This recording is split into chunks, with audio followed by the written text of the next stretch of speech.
أعوذ بالله من الشيطان الرجيم بسم الله الرحمن الرحيم وإن يمسسك الله بضر فلا كاشف له إلا هو وإن يمسسك بخير فهو على كل شيء قدير وقال تعالى إن الله وملائكته يصلون على النبي يا أيها الذين آمنوا صلوا عليه وسلموا تسليما بلغ العلا بكماله كشف الدجى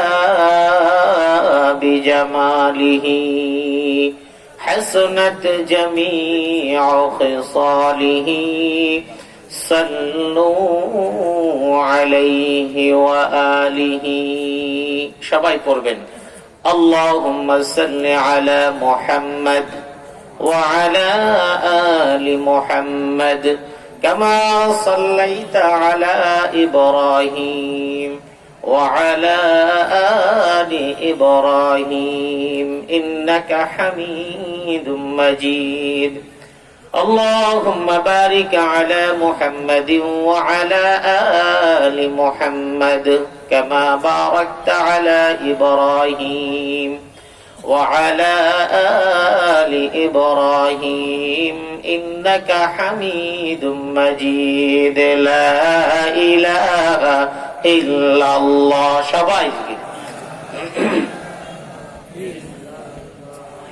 لا إله إلا الله لا إله إلا الله لا إله إلا الله محمد رسول الله صلى الله عليه وسلم জামিয়া ইসলামিয়া আমেনা কওমি মহিলা মাদ্রাসার উদ্যোগে আয়োজিত 17তম বার্ষিক ওয়াজ মাহফিলের সম্মানিত সভাপতি, আজকের এই মাদ্রাসার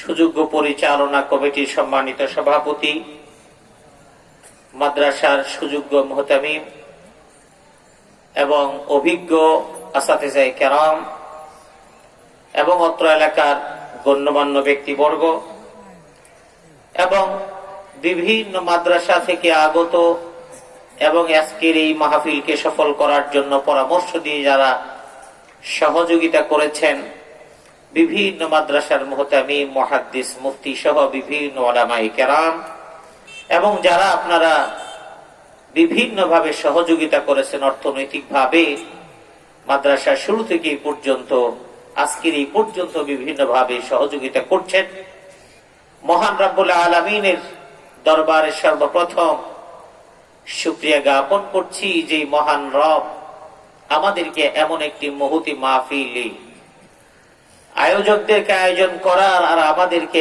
আসার এবং বসার তৌফিক দিলেন। সেই রবের দরবারে শুকরিয়া জ্ঞাপন করছি আলহামদুলিল্লাহ। ঠিক আছে, আপনারা যারা এখানে আছেন আপনার নিজস্ব ক্ষমতায় এখানে কেউ আসতে পেরেছেন? সবাই একটু মন খুলে কথা বলবেন। আপনি কি আপনার ইচ্ছা এখানে আসতে সক্ষম হয়েছেন? আপনাকে আসার তৌফিক দিয়েছেন কে? আরো জোরে বলেন কে? কিন্তু কোন মানুষ যদি বলে যে আমার আল্লাহর যে ক্ষমতা, সেই ক্ষমতাটুকু অন্য কারো হাতে ন্যস্ত করে দেওয়া হয়েছে, তাহলে তার ঈমান থাকবে? জোরে বলেন, থাকবে? আমি আলোচনার আগে সামান্য একটু কথা বলতে চাই। আমি আলোচনাটা কি করব সেটা একটু বলে নিই। সেটা হলো, আমরা পৃথিবীতে যে যে অবস্থায় থাকি না কেন, আমাদের জীবনে অনেক কিছু থাকে। 1 নাম্বার থাকে হতাশা, 2 নাম্বার আমাদের পাওয়া না পাওয়ার বেদনার কারণে আমরা অস্থির থাকি। এই দুটো জিনিস মৌলিকভাবে আমাদেরকে সারাক্ষণ অস্থির করে রাখে। অথচ আমি যদি রসুলের একটা হাদিসের উপরে বিশ্বাস আনতে পারি, কোরআনের আয়াতের উপরে বিশ্বাস আনতে পারি, রসুলের হাদিসের উপরে বিশ্বাস আনতে পারি, তাহলে আমার অস্থিরতাও থাকবে না। আমার ভবিষ্যৎ পরিকল্পনার জন্য খুব হতাশ হয়ে আমাকে নির্ঘুম রাত পার করা লাগবে না। কথা বুঝতে পারলেন কিনা? সেই বিষয়ে কথা বলবো ইনশাআল্লাহ। আর এই সব কিছুর ক্ষমতা একমাত্র দিয়ে থাকেন কে? আল্লাহ। যুগে যুগে নবীরা এসেছেন, এই নবীদেরকেও আল্লাহ পাক রব্বুল আলামিন তার ক্ষমতার বহিঃপ্রকাশ দেখিয়েছেন। এবং বর্তমান সমাজে অনেক ধরনের মানুষ, অনেক ধরনের বিশ্বাস আমাদের মাঝে আছে। একটা বিশ্বাস অনেকেই বলে, মরে যাওয়ার পরে কবর, হাসর, মিজান, পুলসিরাত, জান্নাত, জাহান্নাম, হিসাব, এগুলি আসলে হবে কি হবে না?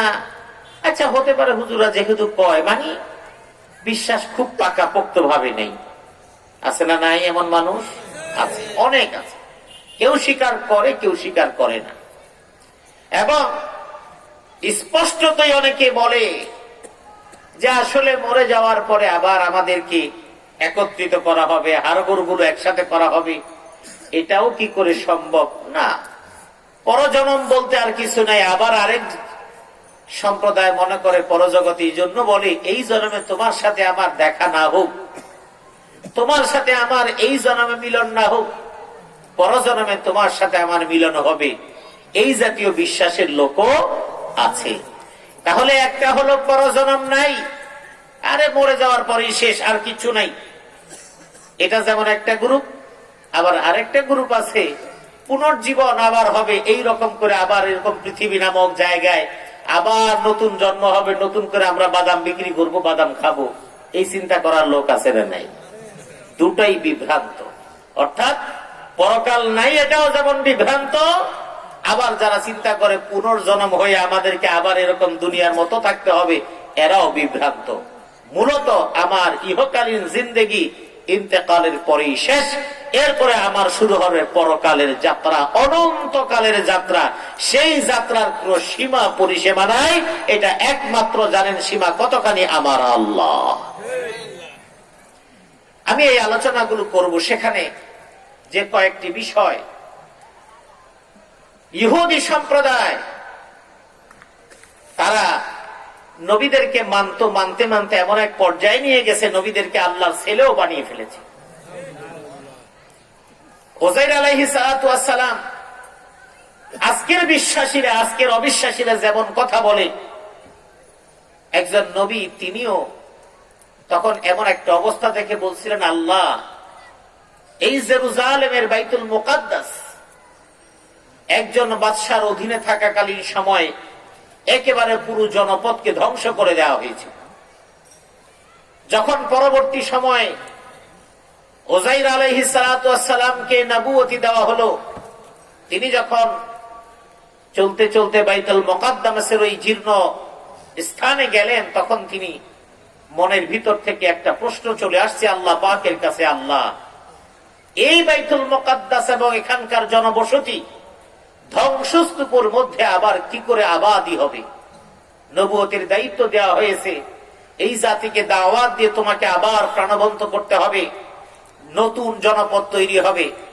উযাইর আলাইহিস সালাতু ওয়াস সালামের অন্তরে এমন একটা প্রশ্ন জাগলো। আল্লাহ পাক রব্বুল আলামিন সমাধান কোরআনে বলে দিলেন, এবং তার মাধ্যমেই উযাইর আলাইহিস সালাতু ওয়াস সালামের মাধ্যমে আল্লাহ বুঝায় দিলেন যে দেখো, আমি একটা জনপদ না, একটা মানুষকে আমি মৃত্যু দিয়ে দিতে পারি, আবার মৃত্যুর পর তাকে আমি কিভাবে তাকে জীবন্ত করতে পারি। উযাইর আলাইহিস সালাতু ওয়াস সালামকে তাৎক্ষণিকভাবে আল্লাহ পাক ঘুম পাড়িয়ে তাকে পৃথিবী থেকে কিছু সময়ের জন্য তাকে ইন্তেকাল করালেন। সেই সময়টা ছিল 100 বছর। এরপরে উঠালেন, এরপরে তার প্রশ্নগুলো এবং কি কি ছিল এই বিষয়গুলোর মাধ্যমে আল্লাহ পাক প্রমাণ করে দিলেন যে ক্ষমতা এবং ভালো এবং মন্দ সবকিছু হয় কার কাছ থেকে। এই কথাটা বলবো ইনশাআল্লাহ, আরো কিছু কথা বলবো। وَإِنْ يَمْسَسْكَ اللَّهُ بِضُرٍّ فَلَا كَاشِفَ لَهُ إِلَّا هُوَ। আল্লাহ পাক রব্বুল আলামিন বলছেন, আল্লাহ যদি তোমার কোনো ক্ষতি করতে চান, সেই ক্ষতি থেকে তোমাকে কেউ সরাতে পারবে না। وَإِنْ يَمْسَسْكَ بِخَيْرٍ فَهُوَ عَلَى كُلِّ شَيْءٍ قَدِيرٌ। তোমার জন্য যদি কোন কল্যাণ করতে চান, তাহলে সর্বময় ক্ষমতার অধিকারী তিনি, তার ওই কল্যাণ থেকে দূরে সরানোর ক্ষমতা কারো নাই। এ কথাটা কেন বলছি? আমাদের সমাজের আমাদের হতাশাটা কি? হতাশা হলো পিছনে আমি অনেক ভুল করেছি, সেটার জন্য আক্ষেপ করতে করতে আমাদের জীবন শেষ। আহারে, যদি এটা করতাম তাহলে এটা হতে, এই দুঃখ করতে করতে আমাদের জীবনের শেষ। কথা বলে ঠিক কিনা? এই জন্য আমার মা বোনেরা যারা আছেন তাদের জন্য বলছি, সামনে ভাইয়েরা আছেন তাদেরকেও বলছি, মুমিনের কাজ 3টা। 1 নাম্বার, অতীতের জন্য কোনো হতাশা সেটা মুমিন কখনো করবে না। আরে যদি করতাম এমন হতো, হাদিসে আছে যদি বলে কোনো শব্দ নেই, কারণ যদি এটাই হলো মানুষকে কুফুরির দিকে নিয়ে যায়। যদি আমি নৌকায় না উঠতাম তাহলে আমি ডুবে মরতাম না, যদি গাড়িতে না উঠতো তাহলে সে এমন অঘটনে ঘটতো না। না, আসলে ওই গাড়িতে উঠাবেন সেটাও আল্লাহ। তবে সেই মানে এই নয় যে আমি ইচ্ছা করে সব না, আমার সতর্কতা সর্বোচ্চটুকু করতে হবে, বাকিটুকু আমাকে ভালো রাখা মন্দ রাখা কার হাতে। এই জন্য আপনি যখন কোরআনের আয়াতের সাথে রাসূলের হাদিসের একটা অংশের উপর বিশ্বাস করবেন, আপনার হতাশা কেটে যাবে। ব্যবসা বাণিজ্য আপনি যোগ্যতা চেষ্টার কোনো কমতি নেই, কিন্তু কোথাও না কোথাও একটা লস হয়ে গেছে, হতাশ হওয়ার কোনো কারণ নেই। কারণ যদি আপনার কাজের কোনো ত্রুটি করে না থাকেন, তারপরে যদি এমন কোন বিপদ এসে যায়, বুঝতে হবে এটা আমার আল্লাহর ফয়সালা, আপনার কিচ্ছু করার নেই। এরপরে আপনি ব্যবসা চালিয়ে যাচ্ছেন, লাভ আসতেছে কিংবা লস আসতেছে। লাভ আসলো আপনার কোনো ক্ষমতা ছিল না, লস হলো আপনার কোনো ব্যর্থতা ছিল না। সবকিছু করেন কি আল্লাহ। এখন সেই বিশ্বাসটা কি? ওই যে অতীত জীবনের জন্য আপনি হতাশ হচ্ছেন, নৌকায় উঠতে গিয়ে আপনি মনে করছেন আহারে আমি যদি নৌকায় না উঠতাম তাহলেই ভালো হতো, আমি যদি এই রাস্তা দিয়ে না যেতাম তাহলে রিক্সাটা আমার পায়ের উপর উঠে যেত না, আমি যদি এই কাজটা না করতাম তাহলে এমন কাজটা হতো না। আমার আল্লাহ বলেছেন, না না, তোমার জন্য যা কিছু পৃথিবীর মধ্যে সব আমি একেবারে ফাইনাল করে রেখেছি। পৃথিবীর মধ্যে মানুষ জন্মগ্রহণ করার আগে তার জন্য 4টা জিনিস আমার আল্লাহ নির্ধারণ করে দেন। ওই 4টা জিনিস পৃথিবীর মধ্যে যতদিন বান্দা বাঁচে ততদিন পর্যন্ত পরিবর্তন হয় না। আল্লাহ নবী সাইয়্যিদুল মুরসালিন বলছেন, বুখারীর বর্ণনা, মায়ের গর্ভে যখন সন্তান জন্মগ্রহণ করে, মায়ের গর্ভে যখন সন্তান জন্মগ্রহণ করার প্রক্রিয়া যখন মানবাকৃতি ধারণ করতে থাকে, যতক্ষণ পর্যন্ত তার মধ্যে রূহ দেওয়া না হয়, মানুষের আকৃতি ধারণ করা হয়, ক্রম পর্যায়ে একটু একটু করে প্রতি 40 দিন পর পর এক একটা স্তর বিন্যাস হয়। আল্লাহ রাসূল বলছেন, ইন্না হাদাকুম ইউজমাউ ফি বাতনি উম্মিহি 40 ইয়াওমা। আল্লাহর হাবিব বলেন, প্রতি 40 দিন পর পর মানুষের পেটের মধ্যে বাচ্চার পরিবর্তন হয়। রক্তপিণ্ড থেকে গোশতপিণ্ড, গোশতের টুকরা থেকে হাড্ডি, তার মানে কঙ্কাল, এই কঙ্কাল থেকে আবার মনুষ্য আকৃতি, এইভাবে এক একটি স্তর স্তরে বিন্যাস হতে হতে যখন মানবের আকৃতি গর্ভের মধ্যে সঞ্চারিত হয়, এবার আল্লাহ রাব্বুল আলামিন জিবরাইলকে ডেকে বলেন, ও জিবরাইল।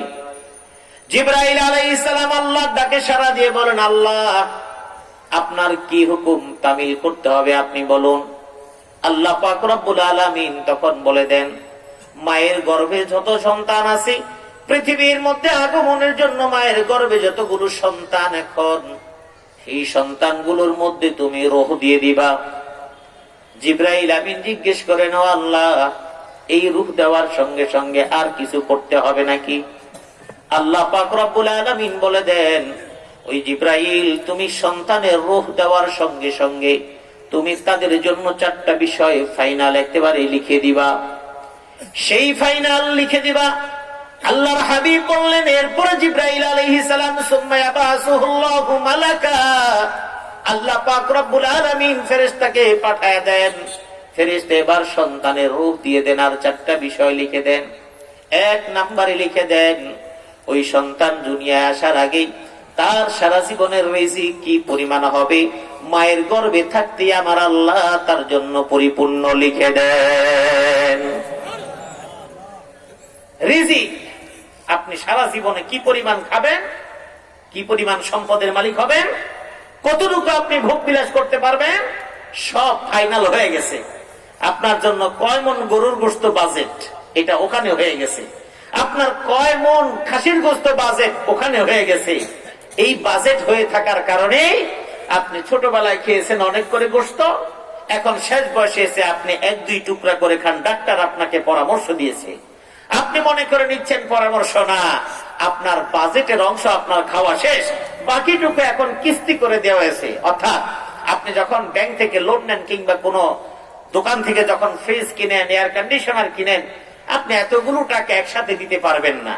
তখন কোম্পানির সাথে আপনি কথা বললে আপনার সুবিধার্থে একটা কিস্তি করে দেন, প্রতি মাসে 2000 করে আপনি দিবেন, আপনার গায়ে লাগে না। আপনার জন্য বাজেট 2 মন গোশত, 5 মন গোশত।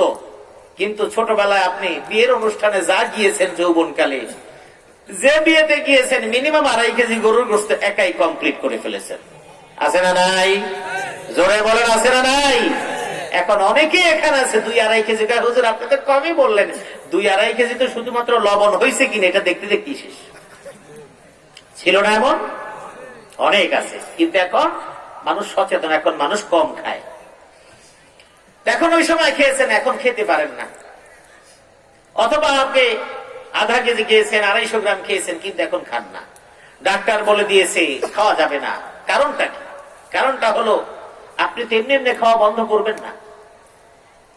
এই জন্য আল্লাহ রাব্বুল আলামিন আপনার রিজিক যতটুকু আছে তার চাইতে বেশি আপনি কখনোই খেতে পারবেন না।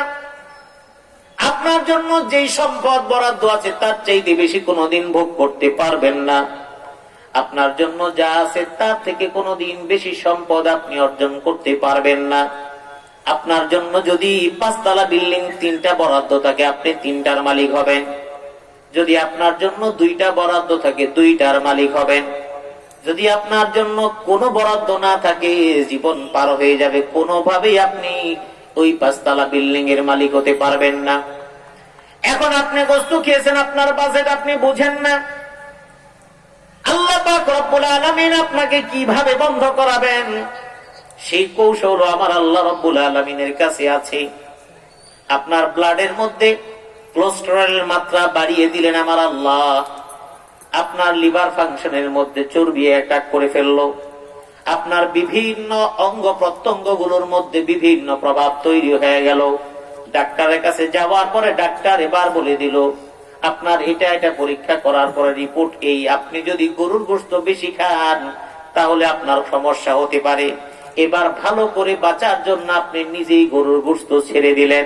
ডাক্তার বলে দিল সপ্তাহে 2-3 টুকরার বেশি খেতে পারবেন না, অথবা যদি খান 2-1 টুকরার বেশি আপনি খেতে পারবেন না।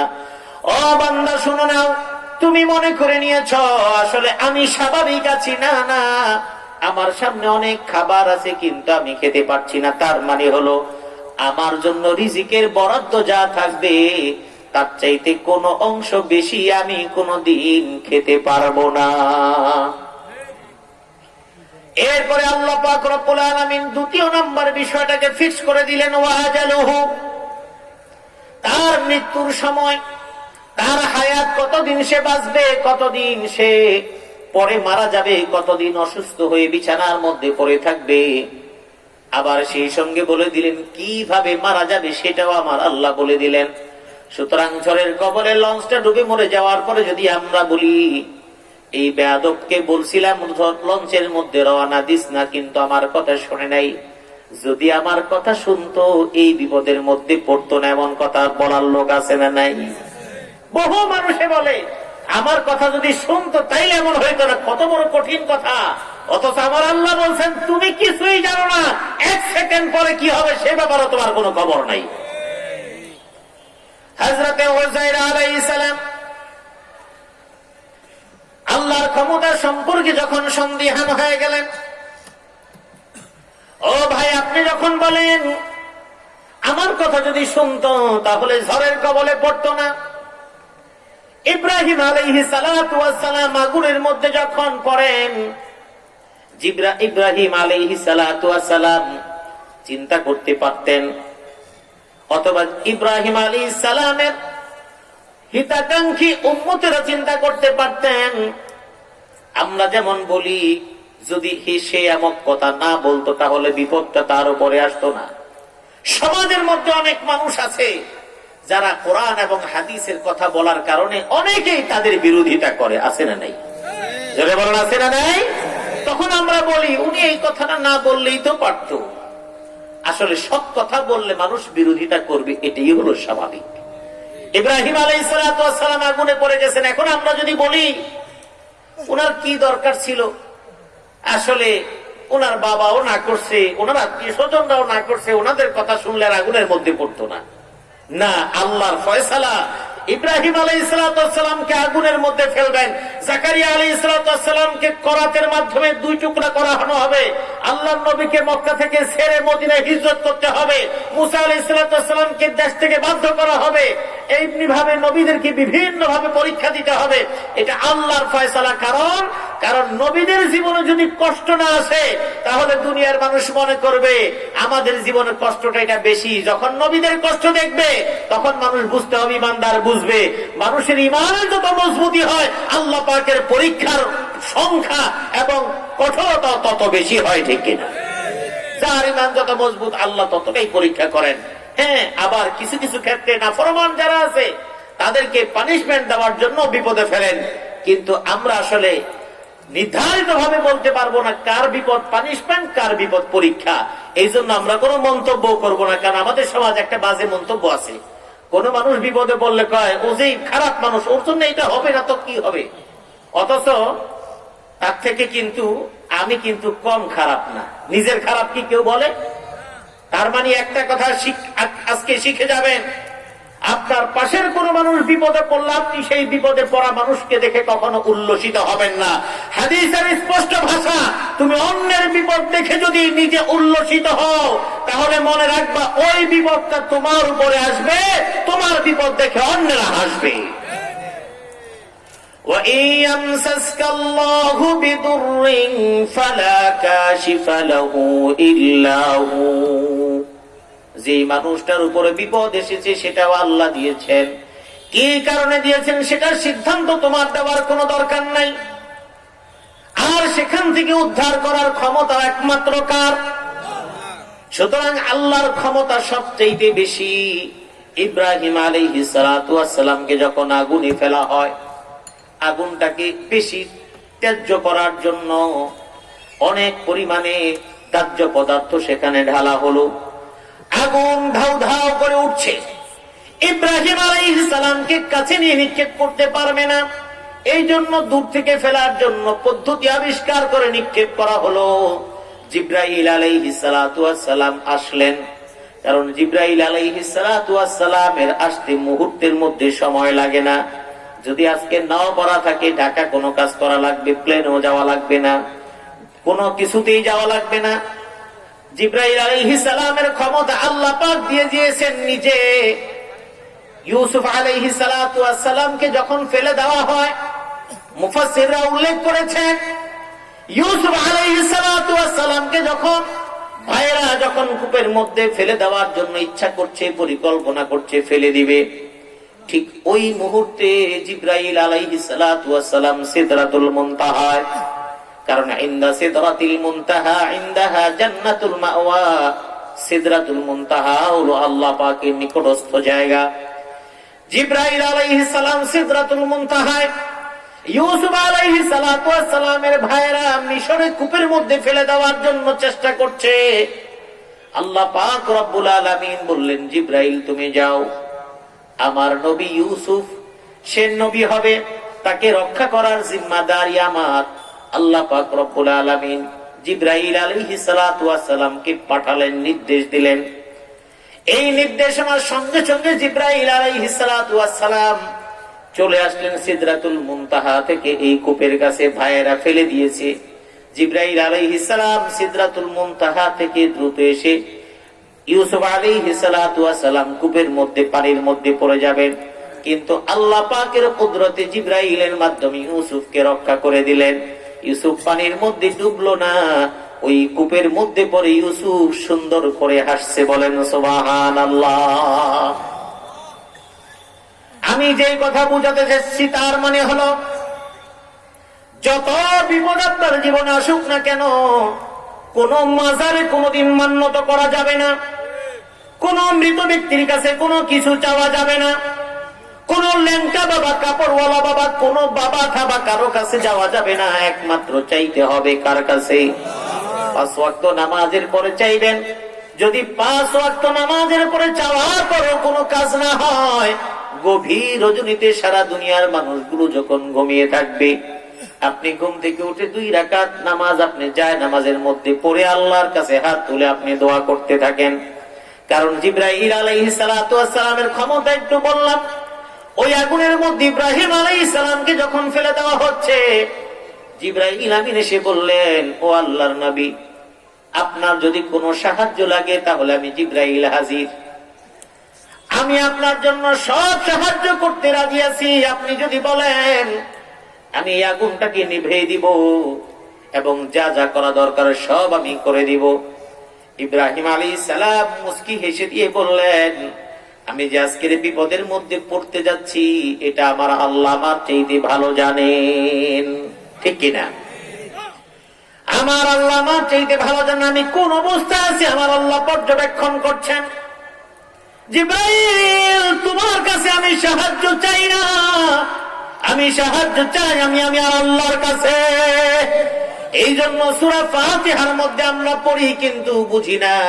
আমরা সূরা ফাতিহা যখন তেলাওয়াত করি সেখানে আমরা কিন্তু বলি ইয়্যাকা না'বুদু ওয়া ইয়্যাকা নাস্তাঈন। ও আল্লাহ, আমরা তোমার ইবাদত করি আর একমাত্র তোমার কাছে আমরা সাহায্য চাই।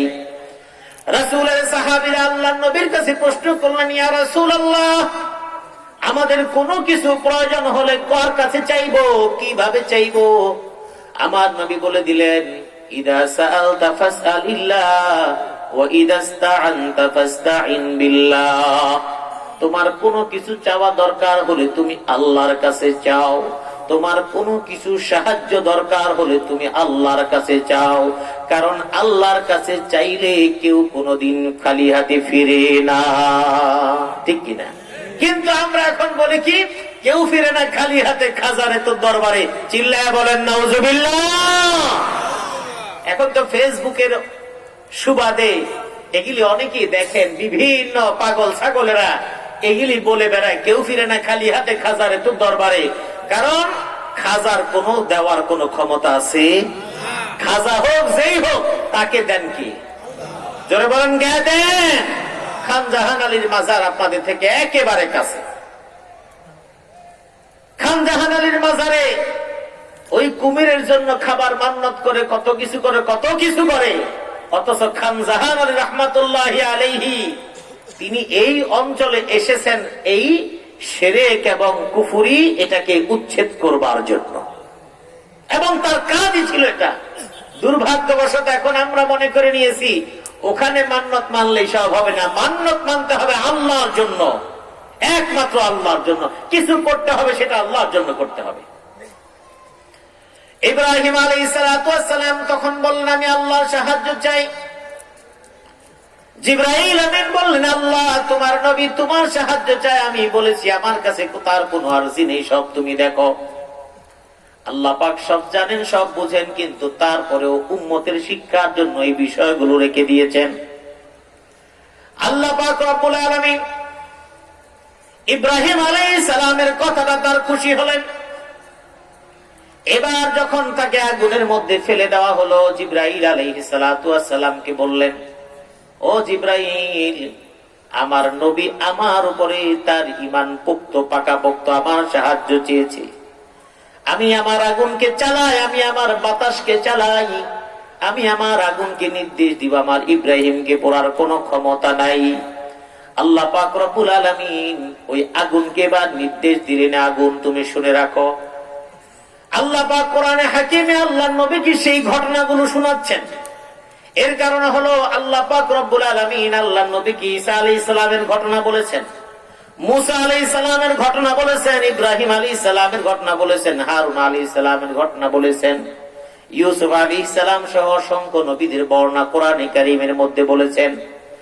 বিস্তারিত বিবরণ কম বেশি সহ 25 জন নবীর বর্ণনা কোরআনে হাকিমের মধ্যে আল্লাহ পাক ঘোষণা করেছেন। এই নবীদের ঘটনাগুলো আল্লাহ পাক বলার কারণ হলো, আল্লাহর নবী দাওয়াতের কাজ করতে গিয়ে যখন ভারাক্রান্ত হয়ে গেছেন, মনে করেছেন এত কষ্ট নির্যাতন জ্বালাতন কেন হয়, আল্লাহ পাক এই প্রসঙ্গে এক এক নবীর কথা বললেন। আবার যখন আপন মানুষগুলো আল্লাহর নবীকে মক্কা থেকে বের করে দিল, আল্লাহ পাক রব্বুল আলামিন আল্লাহ পাক আল্লাহর নবীকে বললেন, শোনো ইউসুফের ঘটনা শোনো।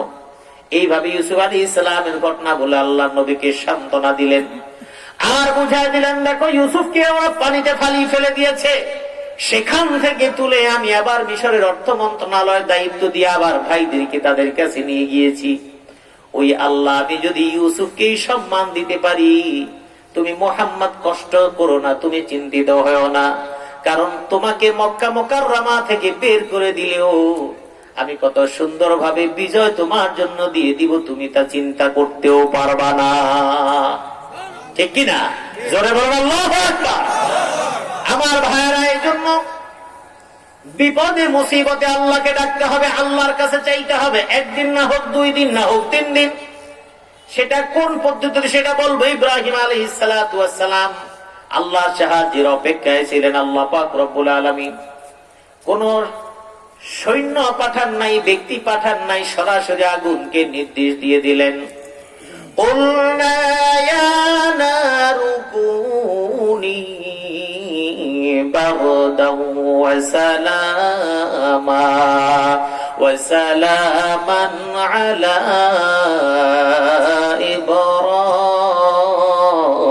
ইব্রাহিম। আল্লাহ পাক রব্বুল আলামিন বলেন, আমি আগুনকে ডাক দিয়ে বললাম, আগুন কুনি বারদা, তুমি শীতল হয়ে যাও। কোরআনের কত সুন্দর বর্ণনা আমার আল্লাহ বলে দিলেন, কুনি বারদা ওয়া সালামা। যদি আল্লাহ পাক রব্বুল আলামিন আগুনকে বলতেন তুমি শীতল হয়ে যাও, ঠান্ডা হয়ে যাও, তাহলে আল্লাহ পাক রব্বুল আলামিনের নির্দেশে আগুন বরফের মতো ঠান্ডা হয়ে গেলে আল্লাহর নবীর কষ্ট হবে। সেই জন্য বলে দিলেন, কুনি বারদা ওয়া সালামা, এতটুকু ঠান্ডা হও যে পরিমাণ ঠান্ডা হলে আমার ইব্রাহিমের কোনো কষ্ট না হয়। জোরে বলেন সুবহানাল্লাহ, আর জোরে বলেন সুবহানাল্লাহ। মুফাসসিররা উল্লেখ করেছেন, ইব্রাহিম আলাইহিস সালাম যতদিন জীবিত ছিলেন, ইন্তেকালের পূর্বে কোন এক সময় তাকে যখন প্রশ্ন করা হয়েছে, আপনার হায়াতের জিন্দেগিতে সবচেয়ে সুন্দর মুহূর্তটা কখন আপনি কাটিয়েছেন, ইব্রাহিম আলাইহিস সালাম বলেছে, আমি তাফসীরের ভাষা অনুযায়ী যে 40 দিন আমি নমরুদের অগ্নিকুণ্ডের মধ্যে ছিলাম, ওই 40 দিন আমি পৃথিবীর মধ্যে সবচাইতে বেশি আনন্দ এবং আরামে ছিলাম। চিল্লায়া বলেন সুবহানাল্লাহ।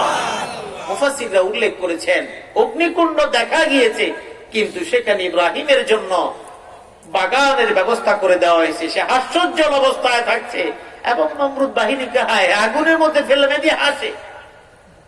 তাহলে ক্ষমতা কার? আর জোরে বলেন কার? তাহলে সেই আল্লাহ আছে না নাই? তাহলে আপনি কেন পেরেশান? রিজিকের জন্য কেন কারাগারে রিজিক আপনার জন্য লেখাই আছে। হাদিসে বলা আছে আলা ইন্না নাফসান লাম তামুত হাত্তা তাস্তাকমিলা রিজকাহা, আপনার রিজিক যতদিন পর্যন্ত আছে ততদিন পর্যন্ত আপনার রিজিক না খেয়ে কেউ মরবে না। আপনার রিজিক আপনি না খাওয়া পর্যন্ত আপনি মারা যাবেন না, আপনি নিশ্চিত থাকেন।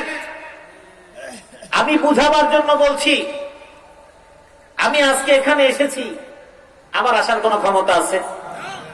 গত বছর তো আসি নাই।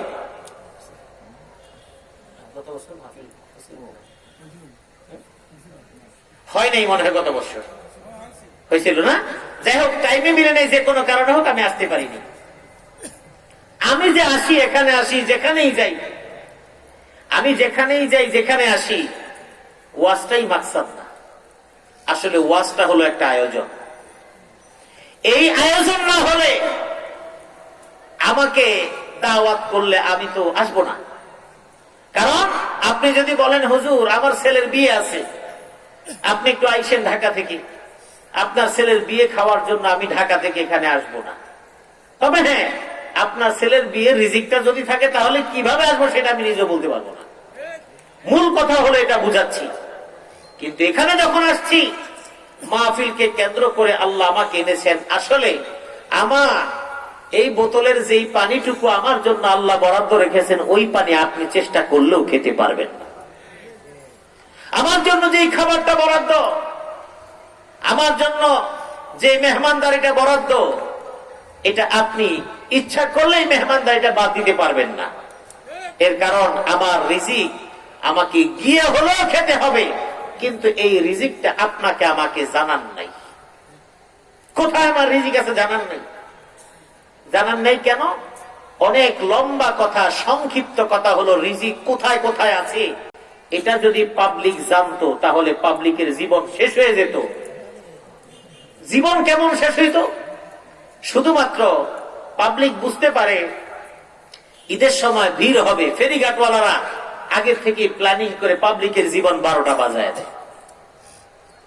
টেন্ডার, কোরবানির হাটের ইজারা হবে কিংবা সরকারি কোনো টেন্ডার হবে, এই টেন্ডারে যারা যারা কাজ করে, যারা টেন্ডারে বিভিন্ন জায়গায় ড্রপ করে, সেখানে যায় দেখেন টেন্ডারের জন্য অনেক সময় খুনাখুনি পর্যন্ত হয়ে যায়। কারণ ওই গ্রুপকে যদি হত্যা করা না হয় তাহলে আমি টেন্ডারটা পাবো না, এত বড় টাকার একটা টেন্ডার। এছাড়া আরো অনেক সমস্যা। আপনার রিজিক যদি আপনি জানতেন কোন কোন জায়গায় আছেন, তাহলে তো আপনি পেরেশান হয়ে মারাই যেতেন। আপনাকে যদি বলা হয় আগামীকাল ঢাকা যাবেন, পরশু চট্টগ্রাম যাবেন, সিলেট যাবেন, আপনি তো পাগল হয়ে যাবেন।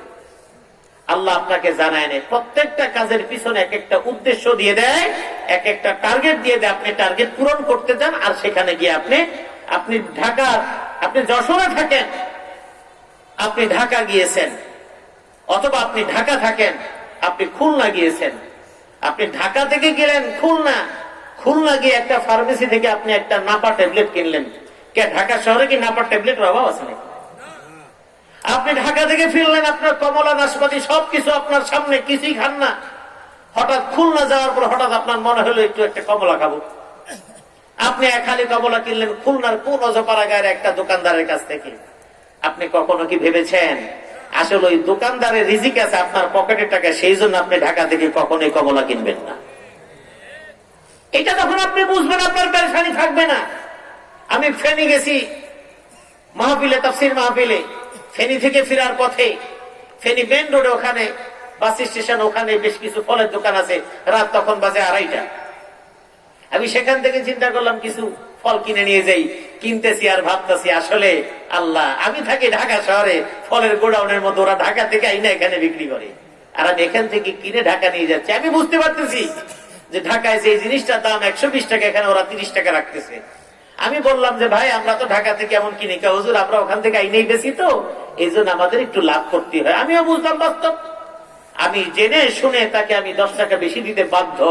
আসলে এটা আমার করার কিছুই নাই, কারণ রাত 2:30টার সময় ও জানে না ওই রাস্তা দিয়ে মুফতি ডক্টর জাকারিয়া আসবে তাফসীর মাহফিল করে, এখান থেকে 500 টাকার কমলা নিবে, ও নিজেও জানে না, এবং সেজন্য ও বসেও নাই, আমাকে ডাকেও নাই, আর আমিও জানি না আমি ওখান থেকে কিনবো, আমি নেমেছি ওর দোকান থেকে আরো অনেক দোকান আছে ওখানে আমি ঢুকেছি, আসলে আমার পকেটের যেই টাকা সেই টাকাটা আল্লাহ ওর জন্য বরাদ্দ রেখেছেন, এই জন্য আড়াইটার সময় দোকান খোলা রেখেছেন, আমাকে সেই ফেনীতে মাহফিল করিয়েছেন, সেখানে যা রিজিক আমার জন্য বরাদ্দ তা খেয়েছি, এবং যেটা সেখান থেকে কেনা দরকার সেটা আমার আল্লাহ সেখান থেকে কিনিয়েছেন। কথা বলেন ঠিক কিনা? সুতরাং এই চিন্তা করলে আর আপনার পেরেশানি থাকার কথা না। আপনি যা পাচ্ছেন এটা আপনার, যেটা চলে গেছে এটা নিয়ে আপনি কেন কথা বলেন? আরে যদি করতাম, যদি বলে কোনো জিনিস পৃথিবীর মধ্যে নেই। কারণ যেটা আপনার জীবন থেকে হারিয়ে গেছে বুঝতে হবে ওটা আপনার ছিল না, যেটা আপনি পেয়েছেন বুঝতে হবে এটা আপনার ছাড়া অন্য কেউ নিতে পারবে না। এটা চিন্তা করলে আপনার পেরেশানি নেই। এবার আসুন দ্বিতীয় যে জিনিসটা আল্লাহ পাক আপনার জন্য নির্ধারণ, মৃত্যু। ওটা বললাম, তোরে কইছিলাম না আমার কথা শুনস্তেই, কত বড় পণ্ডিত, আমার কথা যদি শুনতি তাহলে কি আর এমন হইতো? হ্যাঁ, কিছু কিছু ক্ষেত্রে আপনি বলতে পারেন যে আমার অভিজ্ঞতা থেকে আমি বলছি, এমন একটা অভিজ্ঞতা, এটা হলো অভিজ্ঞতা। আর আপনি যখন বলে দিবেন যে আমার কথা যদি, আমার কথা শোনা, আমার কথা যদি না শুন, আমার কথা যদি শুনতি তাহলে তুই এই বিপদের মধ্যে পড়তি না। না, আসলে বিপদ হবে কি হবে না সেটা যেমন আমি জানি না, ঠিক তেমনি আপনিও জানেন না। আর আপনি যখন বিপদ থেকে হেফাজতে থাকেন, সেফ থাকেন, আপনাকে একজন ভাই, একজন নৌকার মাঝি, নৌকার মধ্যে উঠছেন, হঠাৎ করে একটা বাড়ি খেলো, আর নৌকার মাঝি হয়তো সুন্দর করে চালালো, গাড়িওয়ালা সুন্দর করে চালালো, বিমানের পাইলট বাতাসের মধ্যে কিংবা মেঘের মধ্যে খুব একটা দুর্যোগপূর্ণ আবহাওয়ার মধ্যে সুন্দর করে এটাকে হ্যান্ডেলিং করে আপনার জায়গা মতো ল্যান্ড করলো। আমরা নেমে বলছি একটা পাকা পাইলট থাকার কারণে আজকে আমাদেরকে আমরা বাঁচতে পারলাম। পাইলটের খুব ভালো ক্যারিশমা ছিল, নৌকার মাঝির খুব ক্যারিশমা, স্টিমারের যিনি চালান সারেং তার খুব ক্যারিশমা, গাড়ির ড্রাইভারের খুব ক্যারিশমা। আসলে কারো কোনো ক্যারিশমা নাই, কোন কারিশমা দিয়ে কারিশমা হয় না। সবচেয়ে বড় কারিশমা কার? সবচেয়ে বড় কারিশমা কার? টাইটানিকের জাহাজ। এটা সব কাহিনী সিনেমা দিয়ে পাবলিক রে জানায় ফেলছে। সুতরাং এই কাহিনী আর বলার দরকার নেই, শুধু 2 লাইনের কথা বলি। সেটা হলো, এত বড় জাহাজ বানানোর, পানিতে নামানোর আগেই তাদের ভিতরে হলো এটা কখনোই ডুববে না, এবং এটা কখনোই ডুববে না, এই না সেই না, কত কিছু তাদের নির্ভরতা, তাদের প্রশান্তি ছিল। এটাও একটা অহংকার। আল্লাহ বলেন তোমার এই ক্ষমতা ছিল, আমার ক্ষমতা অনেক বেশি। এরপরে যখন সেখান থেকে তাদের যোগাযোগ, মূল যিনি চালক তার সাথে যোগাযোগের ব্যাপারে বলা হচ্ছিল, টাওয়ার থেকে যখন তাকে বলা হচ্ছিল একটা বরফের পাহাড়ের মতো, অর্থাৎ সামনে আছে এরকম কিছু, সে তখন এখানে প্রয়োজন না মনে করে সেটাকে গুরুত্ব না দিয়ে বন্ধ করে সে ঘুমিয়ে পড়েছে। কিন্তু পরক্ষণে যখন দেখেছে তখন কিছুই করার নাই, জাহাজের গতি এবং ঠিক বরফ গুলো যেভাবে আসর লেগেছে, লাগতে লাগতে দীর্ঘ সময় এই গতিতে, তখন ওইটা ফেটে ওখানে পানি ঢোকা শুরু হয়েছে। এখন প্রশ্ন হলো, আল্লাহ পাক রব্বুল আলামিন দুটো জিনিস বুঝিয়ে দিলেন। একটা হলো অহংকার, তো এটা আমার বিষয়, তোমার অহংকার করার কিছুই নেই। তুমি কি দিয়ে ক্ষমতা দিয়ে অহংকার করবা, শক্তি দিয়ে অহংকার করবা, টাকা পয়সা দিয়ে অহংকার করবা, তোমার সবকিছু নেওয়া আমার মুহূর্তের ব্যাপার। শুধুমাত্র মাথা ঘুরানি দিয়ে রাস্তার মধ্যে পড়ে যাবা, মাথা ঘুরানি দিয়ে, খুব ক্ষমতা ধর ঘুরানি দিয়ে রাস্তার মধ্যে পড়ে যাবা, সবাই ধরাধরি করে হাসপাতালে নিয়ে যাবে। হাসপাতালে নেওয়ার পরে ডাক্তার বলবে কাজ হবে না, 42 48 ঘন্টা 72 ঘন্টার মধ্যে কিছুই বলতে পারবো না। কোথায় তোমার ক্ষমতা? আপনার সন্তান, আপনার আত্মীয় স্বজন এত বস্তা ভর্তি টাকা নিয়ে হাসপাতালের লবিতে দাঁড়ানো, ডাক্তারকে বলে ডাক্তার সাহেব টাকা পয়সার ব্যাপারে কোনো চিন্তা করবে না, যা লাগে দিব, রোগী আমাদের বাঁচাতে হবে। ডাক্তার যদি বুদ্ধিমান হয় ধমক দিবে, আর এমনি আপনার টাকা নিয়ে আপনি থাকেন, আমরা রোগীর কিছু কইতেই পারতেছি না, আপনার টাকা দিয়ে আমি কি করবো? আছে না নাই? টাকা অচল। আপনি রাজনীতির বিশাল বড় নেতা, আপনার রাস্তা দিয়ে হাঁটলে রাস্তার ইট পাথর সব কাঁপে। আছে না নাই? এমন নেতা আছে না নাই? ইট পাথর সব কাঁপে। কিন্তু আপনি একটু পড়ে গেছেন, কোন নেতাই আপনার কোন কাজে আসতেছে না, আর এমনি তো যাবেই না। আপনি যতদিন বাকি আছে ততদিন আপনার পিছিয়ে ফুলের তোরা আছে। আপনার বেল নেই, পদ নাই, পদবি নেই, মাল নাই, পানি নেই, দেখবেন আপনার আসলে একেবারে কাছের কর্মীরা আপনার একদম একেবারেই জিজ্ঞেস করে না। এটাই দুনিয়ার নিয়ম। তো আপনার অনেক ক্ষমতা, আপনি পড়ে গেছেন, কিছু করার নেই, লেগ সাপোর্টে নেতা কর্মীরা ফুলের তোরানে খাড়ায় রয়েছে, ফুল শুকায় যায়, মাগার নেতায় ওঠে না। আছে না নাই? কোন লাভ হবে না। আল্লাহ পাক রব্বুল আলামিন বুঝাই দিয়েছে না, আমার ক্ষমতা, সবকিছু ক্ষমতা কার। সুতরাং ঘর থেকে বের হওয়ার সময় দরজা দিয়ে বের হওয়ার হঠাৎ করে কপাল একটা টাক খাওয়ার পরে স্ত্রী পিছন থেকে ডাক দিয়ে বলে, আরে একটু বসে যাও, এই যে বাড়ি খাইছো সামনে গেলে বিপদ হবে। তাহলে আমি প্রশ্ন করি, বাড়ি খাওয়ার পরে সামনে গেলে বিপদ হবে এটা যদি হয়, তাহলে বিপদটা এই যে বাড়িটা খাইলো, এটা খাইলো কোন কারণে? কথা বলেন। এই জন্য এগুলি কুসংস্কার, এগুলি আমাদের বুঝতে হবে। এই জন্য কোথায় মারা যাবে, কিভাবে মারা যাবে সেগুলি নির্ধারণ করা আছে। সুতরাং আল্লাহ পাক রব্বুল আলামিন নির্ধারণ করে দিলেন প্রথম কতদিন আপনি বাঁচবেন। আল্লাহ রাসূল বলছেন, আ'মার উম্মতি মা বাইনা 60 ইলা 70 ওয়া আকাল্লুহুম মান ইউজাউযু যালিক। আমার উম্মতের গড় বয়স হলো 60 থেকে 70 বছর পর্যন্ত। এই 70 বছর ক্রস করার মানুষের সংখ্যা অতি নগণ্য। আপনি আপনার চারপাশে খোঁজ নিয়ে দেখেন, 60 এবং 70-এর মধ্যেই মানুষগুলো বেঁচে আছে, এর মধ্যেই মারা যায়। 42, 45, 52, 58, 62, 67, 72, 90, 100 বছর পাওয়া লোক এলাকার মধ্যে খুঁজে আপনি 2-4টা পাবেন। কিন্তু অতি বয়স্ক মানুষগুলো যখন পাবেন, দেখবেন কানে শোনে না, দেখবেন সে বিছানা থেকে উঠতে পারে না। কেউ কেউ বিছানার মধ্যে মলমূত্র ত্যাগ করে কাউকে চিনে না, হাত নাড়াতে পারে না, পাও নাড়াতে পারে না, মুখে খাবার নিতে পারে না, কিছুই খায় না, কিছুই বলতে পারে না। এটার কারণটা কি? আমার আল্লাহ বলে দিয়েছেন, পৃথিবীর মধ্যে আমি এমন অবস্থা করে দেই, নরমাল মানুষের হায়াত 60 থেকে 70 বছর পর্যন্ত আমার নবী বলেছেন এই পর্যন্ত থাকে। আবার কিছু মানুষকে আবার বাড়তি সময় পর্যন্ত বাঁচায়া বিছানার মধ্যে পড়ে রাখেন। এটার কারণ হলো আল্লাহ পাক রব্বুল আলামিন বলছেন, লিকাইলা ইয়ালামা বাদা ইলমিন শাইআ। এমন এমন অনেক লোক আছে ক্ষমতাধর, একজন মন্ত্রী ছিলেন, অথবা সচিব ছিলেন, অথবা অঙ্কের বিশাল বড় একজন টিচার ছিলেন, ইংরেজির একজন প্রফেসর ছিলেন, হিসাব রক্ষক ছিলেন, একজন চার্টার্ড অ্যাকাউন্ট ছিলেন, একটা গ্রুপ অফ কোম্পানির এমডি ছিলেন। এইরকম অনেক ক্ষমতাধর, অনেক হিসাব নিকাশওয়ালা মানুষ গিয়ে দেখো 90-80 বছরের সময় প্যারালাইজড হয়ে শুয়ে আছে। এখন নিজের স্ত্রী গেলেও চিনে না, নিজের মেয়ে গেলেও চিনে না, এখন একটু আগে খাওয়া গেলেও বলতে পারে না। আমার আল্লাহ বলছেন, দেখো ওই মানুষটার এত পাওয়ার ছিল, সেই মানুষটাকে আমি আল্লাহ জিরু বানায় তোমার সামনে শোয়া রাখছি, যাতে করে দুনিয়ার মানুষ ওটা দেখে দেখে বুঝে আমার আল্লাহর ক্ষমতা এত বেশি, সেটা নিয়ে অহংকার করার কোনো পাওয়ার আমাদেরকে দেয় নাই। কথা বলেন ঠিক কিনা? এই জন্য মান্দার হায়াত হলো 60 থেকে 70 বছর পর্যন্ত। এবার আসুন, আপনি বলছেন আমার কথা যদি শুনতে এমন হতো না। আমার আল্লাহ বলছেন, ইজা কাদাল্লাহু লিআবদিন আইয়ামুতা ফি ইয়াউদিহি কাদাল্লাহু লাহু হাজাতুন ফি ইয়াউদিহি। পৃথিবীর মানুষের জীবন যেই জায়গায় মারা যাওয়ার সিদ্ধান্ত আমার আল্লাহ নিয়েছেন, ওই জায়গায় একটা প্রয়োজন আমার আল্লাহ দাঁড় করায় দিবেন। ওই প্রয়োজন পূরণ করার জন্য যাবে, আর সেখানে সে মারা যাবে। কারণ আল্লাহ যেখানে যার মৃত্যু লিখে রেখেছেন, কোন বাধাই তাকে মৃত্যু থেকে হেফাজত করতে পারবে না। কিন্তু আপনি বেঁচে থাকাকালীন কত বড় বড় বিপদ থেকে আপনি বেঁচে যান। আপনাকে যদি প্রশ্ন করি আপনার বিপদগুলোর কথা বলেন, আপনি বলবেন, হুজুর একবার ঝড়ের কবলে পড়েছিলাম। এই ঝড়ের কবলে পড়ার পরে আমাদের নৌকার মাঝি কিংবা লঞ্চের সারে এত সুন্দর করে লঞ্চটা চালায় কিনারে বিরায় দিছে, বুদ্ধিমানের কাজ করেছে। আমার আল্লাহ বলছেন, না, ওই লঞ্চের সারিং এর কিছুই করার ক্ষমতা নাই, বিমানের পাইলটের কোনো কিছুই করার ক্ষমতা নাই। এখন থেকে 1-1.5 বছর আগে শ্রীলঙ্কায় বিমান যখন ভূপাতিত হয়, দুবাই থেকে একজন বাঙালি বাংলাদেশে যখন একটা বিমান উঠবে, ওই বিমানটা যখন আসে, বিমানটা যখন ভূপাতিত হয়ে যায়, বহু প্যাসেঞ্জার হয়তো সেখানে টিকিট পায় নাই কিংবা আসতে পারে নাই। যখন বিমান ওঠার কথা তখন উঠতে না পারার কারণে আক্ষেপ।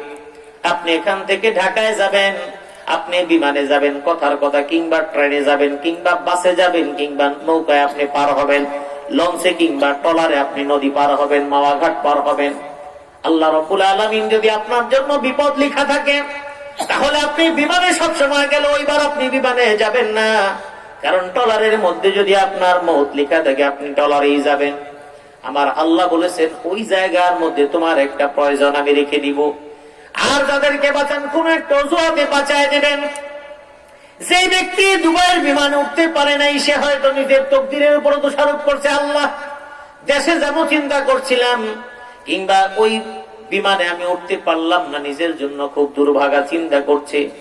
2 ঘন্টা পরে যখন সংবাদ পায় ওই বিমান ভূপাতিত হয়ে গেছে, তখন আল্লাহর কাছে হাত তুলে বলে, আল্লাহ আমি যদি উঠতাম তাইলে আমিও মারা যাইতাম। আসলে বিষয় হলো আল্লাহ আপনাকে হায়াত রেখে দিলে কিভাবে বাঁচাবেন সেটা বান্দার জ্ঞান দিয়ে কোনোদিন কেউ বুঝবে না।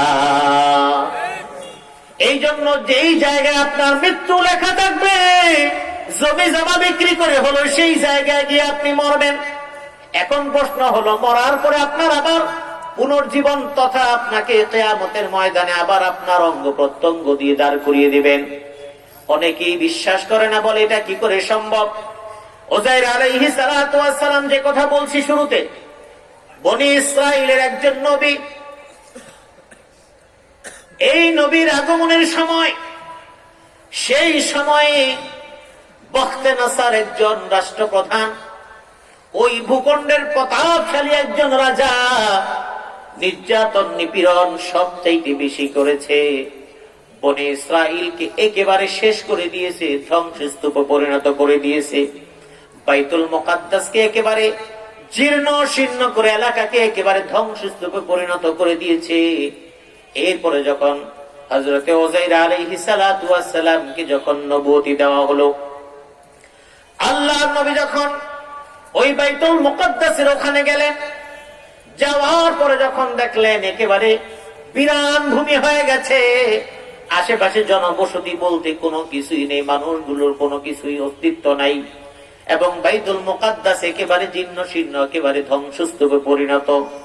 আল্লাহ পাক রব্বুল আলামিন বলে দিয়েছেন, উযাইর তোমার কাজ হলো এই জায়গাকে আবাদ করা, জনবসতিকে তুমি আবাদ করে দিবা। উযাইর আলাইহিস সালাতু ওয়াস সালামের মনে প্রশ্ন জাগলো, ও আল্লাহ, এমন অনাবাদী জায়গার মধ্যে আমি কেমনে কি করব, কি করে সম্ভব? আল্লাহ পাক রব্বুল আলামিন বললেন, সবকিছু সম্ভব। আবার উযাইর আলাইহিস সালাতু ওয়াস সালামের মনে এটা প্রশ্ন জাগলো যে একজন মানুষ মরে যাওয়ার পরে, এবং ওই সময়ের কিছু মানুষের বিশ্বাস এমন ছিল, তারা বিশ্বাস করতেছিল মানুষ মরে যাওয়ার পরে আর জিন্দা হবে না। ওই সমস্ত বিশ্বাসীদেরকে আল্লাহ পাক বোঝানোর জন্য তাদের নবী উযাইর আলাইহিস সালাতু ওয়াস সালামের মাধ্যমে একটা পরীক্ষা নিয়ে নিলেন। ওই অনাবাদী জায়গাটা আবাদী হয়ে যাবে, এই প্রশ্ন, আবার একেবারে নিঃস্ব জায়গাটা আবার একেবারে সচল হয়ে যাবে। এই জন্য আল্লাহ পাক রব্বুল আলামিন উযাইর আলাইহিস সালাতু ওয়াস সালামের মাধ্যমে একটা শিক্ষা দিয়ে দিলেন। উযাইর আলাইহিস সালাম একবার সফরে বের হলেন। ওই সফরে বের হওয়ার পরে কিছু দূর যাওয়ার পরে ক্লান্ত হয়ে গেলেন, শুধু একটা গাধা সঙ্গে কিছু সফরের খাবার জোগাড়, খাবারগুলো সঙ্গে করে নিচ্ছেন। অনেক দূর যাওয়ার পরে ক্লান্ত হয়ে ওই গাধাটাকে একটা গাছের সঙ্গে বেঁধে নিলেন, আর খাবারগুলোকে একটা গাছের ডালার মধ্যে ঝুলাইয়া রাখলেন। এবার তিনি ক্লান্ত শরীর নিয়ে শুয়ে পড়লেন। আল্লাহ পাক রব্বুল আলামিন তাকে ঘুম পাড়িয়ে দিলেন, পার্মানেন্ট ঘুম। এখন ভাইয়েরা মাঝখানে কথা বলি, এই যে ঘুম আপনি ঘুমাতে যান, এই ঘুমাতে যাওয়ার আগে আপনার কিছু কাজ আছে, যদি করতে পারেন ভালো, যদি না পারেন একান্ত দোয়াটা পড়ে নেবেন। আল্লাহর হাবিব বলেছেন, ঘুমাতে যাওয়ার আগে যদি তুমি ওযু করে ঘুমাও, তাহলে যদি ওই ওযু অবস্থায় যদি তুমি মৃত্যুবরণ করো, তাহলে আশা করা যায় তুমি শাহাদাতের মর্যাদা পাবে। এরপরে যখন ঘুমাতে যাও, ঘুমাতে যাবার সময় যদি ওযু করে যাও ভালো, আর যদি একান্ত ওযু তুমি করতে নাও পারো, আর যদি তুমি শুয়ে পড়ো, তাহলে অন্ততপক্ষে শোয়ার সময় তুমি আয়াতুল কুরসিটা পড়ে নিবা, সূরা ফালাক এবং সূরা নাস তুমি পড়ে নিবা। আল্লাহর হাবিব রাতে ঘুমানোর আগে হাতের মধ্যে ফু দিতেন সূরা ফালাক এবং নাস পড়ে, এরপরে মাথা থেকে নিয়ে সামনে এবং পিছনে যত দূর হাত যায় মুছতেন 3 বার। এরপর আয়াতুল কুরসি তুমি পাঠ করে নিবা। হাদিসের মধ্যে আছে, কোন বান্দা কিংবা বান্দি ঘুমানোর আগে যদি আয়াতুল কুরসি পড়ে যদি ঘুমাতে যায়, আল্লাহ পাক রব্বুল আলামিন একজন হেফাজতকারী, একজন সংরক্ষণকারী ফেরেশতা তার জন্য সারা রাতের জন্য নির্ধারণ করে দেন। সুবহানাল্লাহ। এরপরে আপনি আল্লাহুম্মা বিসমিকা আমুতু ওয়া আহইয়া নিজেও পড়বেন, সন্তানদেরকেও শিখাবেন। এর কারণ হলো সন্তান ইংরেজি অনেক কবিতা মুখস্থ করতে পারে, কিন্তু এখনো পর্যন্ত দোয়াগুলো পড়তে পারে না। আপনি এই দোয়াটা কেন পড়বেন? আল্লাহুম্মা বিসমিকা আমুতু ওয়া আহইয়া। আপনি এই দোয়াটা এই জন্য পড়বেন, আপনি যখন ঘুমোতে যাচ্ছেন, আপনি ঘুমায় যাওয়ার পরে আপনার কিন্তু শুধুমাত্র এই রূহটা আল্লাহ রেখে দেন, বাকি সব কিছু শক্তি আল্লাহ নিয়ে নেন। আপনার হাত থাকে, পাও থাকে, কান থাকে, সব থাকে, কিন্তু আপনি ঘুমিয়ে যাওয়ার পরে ঘরের মধ্যে কে কি কথা বলেছে আপনি কিছুই আপনার খবর নাই। ঘরের মধ্যে কত কথা হয়েছে, আপনার কান খোলা ছিল কিন্তু আপনি শোনেন নাই। অনেকে চোখ জাগে, চোখ খোলা রেখে ঘুমায়, কিন্তু সে দেখে না। হাত পরে থাকে, তার কোনো খবর নেই, হাতটা সরায় দিলেও বলতে পারে না। হাতের মধ্যে ঘড়ি আছে, ঘুমের অবস্থায় ঘড়িটা খুলে নিলেন, তার কোনো খবর নাই। মাথার মধ্যে পাগড়ি দিয়ে ঘুমায় রইলাম, পাগড়িটা খুলে নিলেন, খবর নাই। পায়ের মধ্যে জুতা আছে, জুতাটা খুলে নিলেন, আমার কোনো খবর নাই। আমার আল্লাহ বলছেন, তার মানেটা কি? তোমার হাত আছে, পাও আছে, চোখ আছে, কান আছে, ব্রেন আছে, কিন্তু দেখো ঘুমিয়ে যাওয়ার পরে তোমার ব্রেনটাকে আমি অচল করে দিই, তোমার ব্রেন কোনো কাজ করে না। তোমার কানটাকে অচল করে দিই, তোমার কানের ভিতরের মেশিন দিয়ে কোনো শব্দ বাইরে শুনতে পাও না। তোমার চক্ষুটার দৃষ্টিশক্তিটাকে আমি বন্ধ করে দেই, তোমার সব বন্ধ করে দিই, শুধুমাত্র রূহটাকে টিপ টিপ করে শুধুমাত্র চালাতে থাকি। ও বান্দা বান্দিরা শোনো, ঘুমিয়ে যাওয়ার পরে যদি ওইটুকু আমি বন্ধ করে দেই, আগামীকাল সূর্যোদয় তোমার পক্ষে দেখা কোনোদিন সম্ভব হবে না। এই জন্য ঘুমাতে যাওয়ার আগে তুমি দোয়া পড়ে নিবে, আল্লাহুম্মা বিসমিকা আমুতু ওয়া আহইয়া। হে আল্লাহ, আমি তোমার নামে, তোমার নাম নিচ্ছি এবং তোমার নামে আমি মৃত্যুবরণ করছি এবং তোমার নামে আমি আবার জীবিত হব। এই জন্য ঘুম থেকে উঠার পরে, আপনি ঘুম থেকে জাগ্রত হওয়ার পরে আপনি সর্বপ্রথম আপনার কাজ হলো চোখটা আপনি মেলবেন। চোখটা মেলার পরে আপনি এবার দোয়াটা পড়বেন, কিংবা আপনি উঠবেন ধীরে ধীরে। ধীরে ধীরে উঠার পরে বসে এবার আপনি দোয়াটা পড়বেন, আলহামদুলিল্লাহিল্লাযী আহইয়ানা বা'দা মা আমাতানা ওয়া ইলাইহিন নুশুর। এই দোয়াটা আপনি কেন পড়বেন? কারণ আপনি বিগত 4 ঘন্টা 6 ঘন্টা ঘুমিয়েছিলেন, দুনিয়ার কোনো খবর আপনার কাছে জানা নাই। কারণ আল্লাহ যে আপনাকে আবার ঘুম থেকে জাগ্রত করে আবার মানুষের মতো করে চালাচ্ছেন, এটা একমাত্র আল্লাহর কুদরত, আল্লাহর ক্ষমতা, ঠিক কিনা? এই জন্য ঘুম থেকে ওঠার পরে সর্বপ্রথম শুকরিয়া জ্ঞাপন করতে হবে কার? উযাইর আলাইহিস সালাতু ওয়াস সালাম ঘুমিয়ে পড়লেন, আল্লাহ পাক রব্বুল আলামিন উযাইর আলাইহিস সালাতু ওয়াস সালামকে মৃত্যু দিয়ে দিলেন। একেবারেই মৃত্যু, মারা গেছেন। উযাইর আলাইহিস সালাতু ওয়াস সালাম মারা গেছেন, তাহলে এই গাধার কি হবে, খাবারের কি হবে? আল্লাহ পাক রব্বুল আলামিন 100 বছর উযাইর আলাইহিস সালাতু ওয়াস সালামকে ঘুম পাড়িয়ে রাখলেন, একেবারে ঘুম। আর ওই গাধা গাছের সাথে বাঁধা ছিল, ওই অবস্থায় কঙ্কাল সার হয়ে গেছে, একেবারে শুধু হাড্ডি গুলো আছে, গোশতের কোনো খবর নাই। আর খাবার গুলো ওখানে আছে। উযাইর আলাইহিস সালাতু ওয়াস সালাম একেবারে 100 বছরের জন্য ঘুম। 100 বছর পার হয়ে গেছে। এর মধ্যে বনি ইসরাইলের মধ্যে কত সম্রাট, কত বাদশার পরিবর্তন হয়ে গেছে, দুনিয়া উলট পালট কত কিছু হয়ে যায়। 100 বছর পর উযাইর আলাইহিস সালাতু ওয়াস সালামকে আল্লাহ জিন্দা করলেন। এবার রূহটা দিয়ে দিলেন, ঘুম থেকে জাগিয়ে দিলেন। সাধারণত আপনি 8 ঘন্টা ঘুমানোর পরেও ঘুমটা যদি বেশি গভীর হয়, আপনি ওঠার পরে মনে হবে এই মাত্র ঘুমাইলাম। ঠিক লম্বা ঘুম, 100 বছরের ঘুম। আল্লাহ পাক রব্বুল আলামিন যখন ঘুম থেকে জাগ্রত করে দিলেন, জাগ্রত করার পরে উযাইর আলাইহিস সালাতু ওয়াস সালামকে আল্লাহ পাক জিজ্ঞেস করলেন, ও উযাইর, তুমি কতদিন ঘুমিয়েছিলে? কাম লাবিস্তা? ক্বালা লাবিস্তু ইয়াওমান আও বা'দা ইয়াওম। বলে একদিন কিংবা আরো অর্ধেক, 1.5 দিন হবে। আল্লাহ পাক রব্বুল আলামিন বললেন, বাল্লাবিস্তা মিআতা আম, আল্লাহ পাক রব্বুল আলামিন বলে দিলেন তুমি একদিন কিংবা 1.5 দিন তুমি ঘুমাও নাই, বরং তুমি 1 বছর 100 বছর পর্যন্ত তুমি ঘুমিয়েছিলা। মিআতা আম, 100 বছর পর্যন্ত তোমাকে আমি ঘুম পাড়িয়ে রেখেছি। জোরে বলেন সুবহানাল্লাহ। এরপরে আল্লাহ পাক রব্বুল আলামিন এই কথা বলার পরে উযাইর আলাইহিস সালাম অবাক হয়ে গেলেন, হায় হায় 100 বছর আমি ঘুমিয়েছিলাম। ওয়ানজুর ইলা হিমারিকা ওয়ালিনাজআলাকা আয়াতাল লিন-নাস ওয়ানজুর ইলাল ইযামি কাইফা নুনশিজুহা সুম্মা নাকসুহা লাহমা।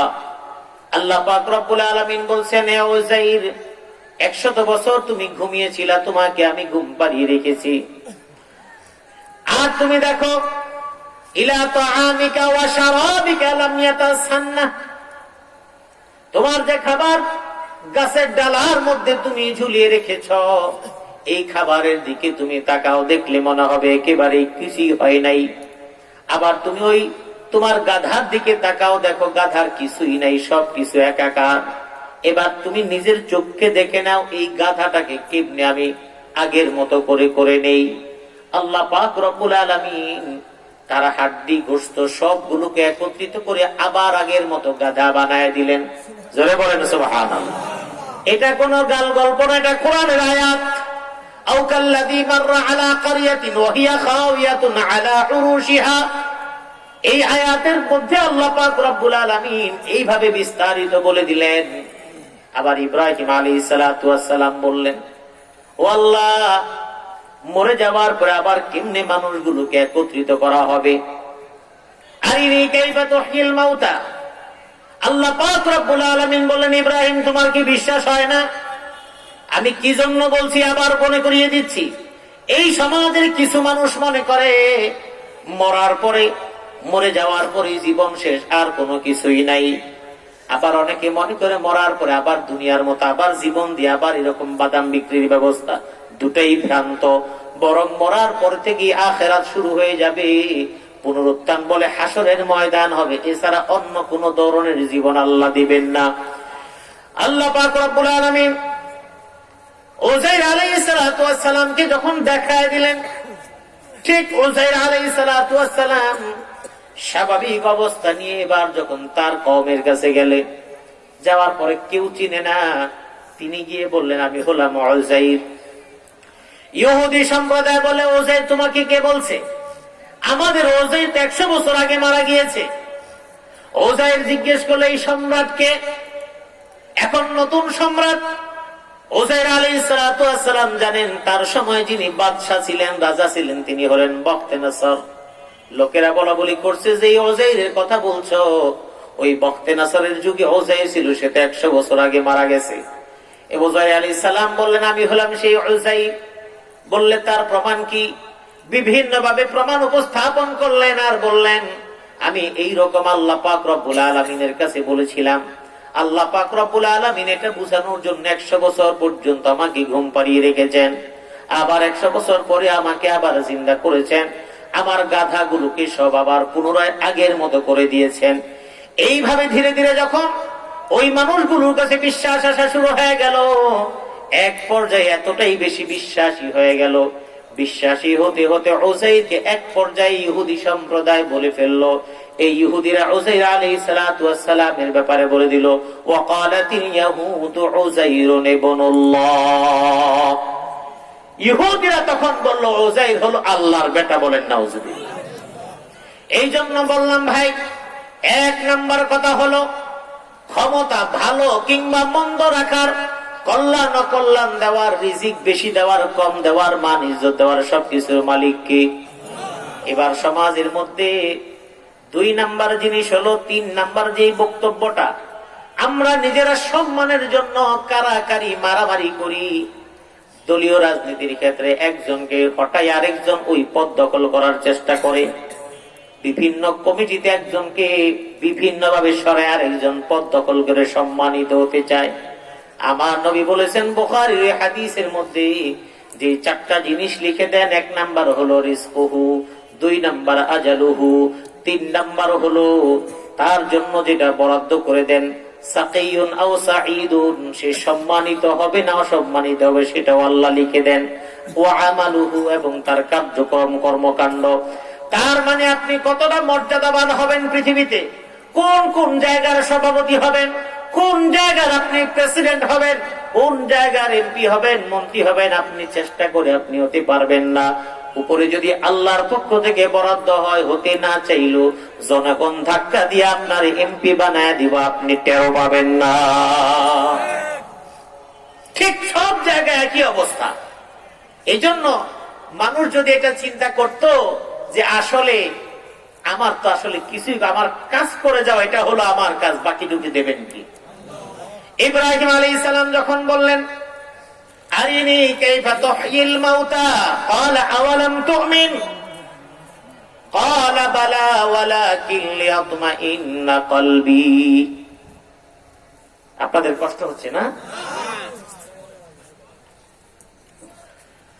আল্লাহ পাক রব্বুল আলামিন কোরআনে হাকিমের মধ্যে বর্ণনা করে দিলেন, ইব্রাহিম আলাইহিস সালামকে বললেন, যেটা সূরা ইয়াসিনের মধ্যে দুনিয়ার মানুষ মাঝে মাঝে বলে, এটা আল্লাহ বর্ণনা করে দিলেন। وَضَرَبَ لَنَا مَثَلًا وَنَسِيَ خَلْقَهُ قَالَ مَن يُحْيِي الْعِظَامَ وَهِيَ رَمِيمٌ। আল্লাহ পাক রব্বুল আলামিন বলেন, পৃথিবীতে এমন এমন মানুষ আসবে যেই মানুষগুলো বলবে মান ইউহয়িল ইযামা ওয়া হিয়া রামীম, এই হাড্ডিগুলো দেহ থেকে ছিন্ন ভিন্ন হয়ে যাবে, টুকরো টুকরো শুধুই হবে না, পিঁপড়ায় খেতে খেতে একেবারে ছিন্ন ভিন্ন হয়ে মাটির সাথে মিশায় দিবে। ওই হাড্ডিগুলো জোড়া দিয়ে আবার কিভাবে মানুষ বানাবে? আল্লাহ পাক রব্বুল আলামিন আল্লাহর নবীকে শিখিয়ে দিলেন, কুল ইউহয়িহাল্লাযী আনশাআহা আউওয়ালা মাররা ওয়া হুয়া বিকুল্লি খালকিন আলীম। আল্লাহ পাক রব্বুল আলামিন আল্লাহর নবীকে শিখিয়ে দিলেন, হে নবী, এই কথা যারা বলবে মরার পরে এই হাড্ডি গুড্ডু জোড়াগুলো খুলে যাবে, আমাদের গোশত থাকবে না, আমাদের হাড্ডি থাকবে না, এই হাড্ডিগুলো পিঁপড়ায় খেয়ে ফেলবে। এই আয়াতের মধ্যে আরেকটি কথা আল্লাহ বুঝায় দিলেন। ও আমার ভাইয়েরা, আমার বোনেরা যারা শুনছেন, এখানে যারা আজকে শুনছেন, আগামী বছর এই মাহফিল হবে এরও কোনো কেমন গ্যারান্টি নাই। এই মাহফিল আপনি শুনবেন তারও কোনো গ্যারান্টি নাই। দুনিয়ার মানুষ ইসলাম পালন করে বৃদ্ধ বয়সে, দুনিয়ার মানুষ কোরআন পড়ে বৃদ্ধ বয়সে, দুনিয়ার মহিলারা পর্দা করে বৃদ্ধ বয়সে, আর পুরুষেরা নামাজ ধরে বৃদ্ধ বয়সে। কথা বলেন ঠিক কিনা? কিন্তু আমার মনে প্রশ্ন হলো, ও আমার বোনেরা, আমার মায়েরা যারা শুনছেন, আপনার জীবনের এই 60 বছরের বয়সের সময় যে বোরকা ধরেছেন, বহু জায়গায় দেখি অনেক বাবারা এখানে আছেন, আপনাদেরকে বলছি, আপনার 60 কিংবা 70 বছর বয়সে আপনি এত বড় দাড়ি রেখে মাথায় টুপি দিয়ে সুন্দর করে আপনি চলছেন, কিন্তু আপনার সঙ্গে যেই আপনার পরিবারের সদস্যরা যাচ্ছে, ওটার দিকে তাকালে, আপনার পোশাকের দিকে তাকালে কখনো মিল পাওয়া যায় না। একজন হাজী সাহেব হজ করেছেন, লম্বা দাড়ি, সাদা সবের দাড়ি, মাথায় অনেক সুন্দর টুপি, নিজের মেয়েটাকে নিয়ে যখন রিকশায় বসেছে, পাড়া মহল্লার ছেলেগুলো সব মেয়েটার দিকে তাকায় আছে। যদি কেউ প্রশ্ন করে বা জানতে পারে বা চিনতে পারে, একজন বলে ওই হাজী সাহেবের সঙ্গে কে, ওই মুরব্বীর সঙ্গে কে, এই দাড়িওয়ালা টুপিওয়ালার সঙ্গে রিকশায় ওটা তার কি হয়? আরেকজন বলে এটা তার মেয়ে।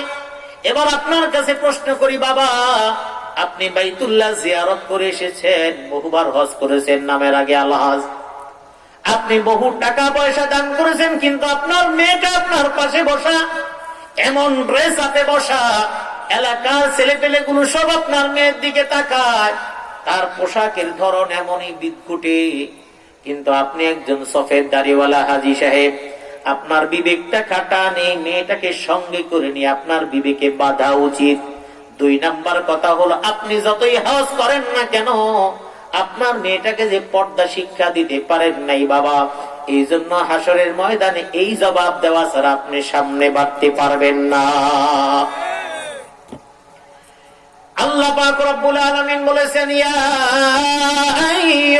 আইয়ুহাল্লাযীনা আমানু কু আনফুসাকুম ওয়া আহলিকুম أنفسكم وأهليكم نارا وقودها الناس والحجارة عليها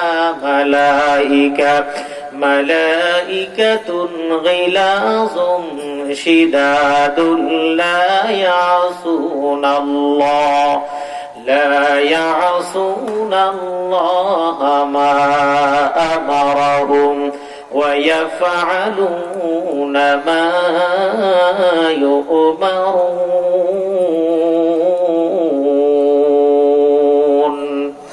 আল্লাহ রাব্বুল আলামিন বলেছেন, ও দুনিয়ার বান্দা বান্দীরা শোনো, মুসলমানেরা শোনো, উম্মতেরা শোনো। আল্লাহর নবী বলছেন, আল্লাহ পাক বান্দা বান্দীদেরকে লক্ষ্য করে বলছেন, আমার কোরআনে আল্লাহ পাক কোরআনে বলছেন, তুমি নিজে বাঁচাও এবং তোমার পরিবারকে বাঁচাও। আমার ভাইরা, যৌবনকালটা হলো ইবাদতের উত্তম সময়। বাজারে ডাব কিনতে যান, দুই রকম ডাব দুইটা ভ্যান গাড়িতে আছে। একটা ভ্যান গাড়িতে ডাব আছে 30 টাকা, আর একটা ভ্যান গাড়িতে ডাব আছে 60 টাকা। দুটা ডাবের সাইজ এক, কিন্তু দামের মধ্যে 20 টাকা 30 টাকা ডিফারেন্স। এবার যদি প্রশ্ন করেন দোকানদারকে, দুটাই তো ডাব, দুটার মধ্যেই পানি, তাহলে দুটার দাম এত বেশি কেন? দোকানদার বলবে, আপনার যেটা মন চায় সেটা খান, কিছু করার নাই। আর আপনাকে ওইটা দিলে আপনি নেন না, যেটার দাম 60 টাকা সেটাই আপনি ধরেন। কারণ এই ডাবটা আজকে সকালে মাত্র গাছ থেকে পেরেছে, এই জন্য চেহারাটাও সুন্দর। আর ওই ডাবটা কতদিন আগে পেরেছে খবর নাই। ডাব পাড়ার পরে আড়তে গেছে, আড়ত থেকে বাজারে গেছে, বাজার থেকে ভ্যান গাড়িতে কিনে আনছে। ওই ডাবের চেহারাও নষ্ট, দেখতেও ভালো লাগে না, বাসি হয়ে গেছে, অনেক দিন হয়ে গেছে। এই জন্য এই তাজা ডাবের দাম যেমন বেশি, আবার বাজারে গোশত কিনতে যান, মহিষের গোশত আছে, সেটা আপনি কিনেন না। গোশতটা ধরে জিজ্ঞেস করেন গোশতটা কচি কিনা বাছুর কিনা। কিন্তু আপনাকে যদি বলা হয় একটা গাভীর গোশত, আপনি কোনোদিন কিনবেন না। বয়স্ক গরুর কথা বললে আপনি কিনবেন না, কচি গরুর গোশত কিনবেন। যদি 50 টাকা বেশি হয়, নিজের জীবনের প্রশ্নে আপনি যুবক অবস্থার দামটা বোঝেন, কিন্তু আখিরাতের জীবনে আপনি বার্ধক্য অবস্থার দামটা দিচ্ছেন। আমার আল্লাহ বলেছেন, তোমার বার্ধক্য অবস্থার ইবাদত গুলোর মূল্য আমার কাছে নাই। হ্যাঁ, তোমার বার্ধক্য অবস্থার ইবাদতের মূল্য হবে। তোমার যৌবনকাল যদি ইবাদতের মধ্যে থাকে, বার্ধক্য কালেরটা তোমার জন্য বোনাস। কিন্তু নফল দিয়ে কাজ হবে না, আগে ফরজ দরকার। কারণ 1 কেজির সাথে 3টা চিংড়ি মাছ ফ্রি দিবে। কিন্তু যদি দোকান ঘুরে ঘুরে বলেন, আমি 1 কেজি কিনবো না, তুমি আজকে আমাকে ফ্রিটা দাও, কালকে আমি তোমার থেকে চিংড়ি নিয়ে নিব। দুনিয়ার কোন পাগল ব্যবসায়ী নাই আপনাকে ফাও একটা চিংড়ি মাছ দেয়।